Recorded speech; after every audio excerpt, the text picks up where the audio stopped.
Hoy! Yung utang mo na naman. Hindi mo pa ako nagbibigay. Ang utang mo sa akin ay 2,000. Ay naku, nakita na naman tayo.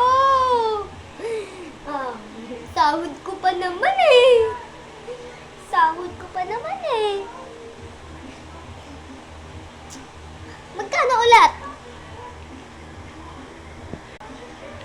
Ay, di sinagot kita, di ba? 2,000, malamang. Naku, sahod ka pa naman. Tapos ganyan ka pa. Takbo mo na ako.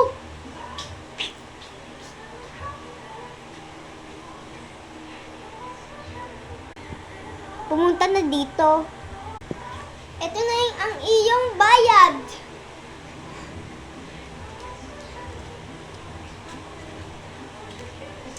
Babay utangan.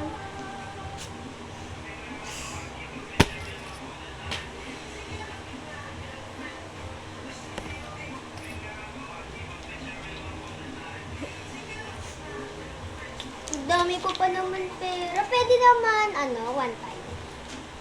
Babo, hindi pa talaga itong one time. Ha? Pwede one time? Pwede bang 1.5? Hay, naku naman! O sige na yun, pwede na yun. Yay! 1.5 ang gusto ko.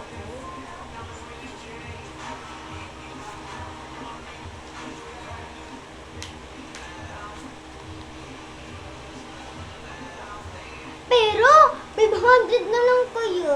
Parang hawa nyo na. Parang hawa nyo na. Diyos ko, day. Marami yung utangin mo sa akin, tapos ganyan yung kabibilingin mo sa akin. Akin na yan. 500. Kakairita. Hoy, akin na yung bago. Yung bago ng pera.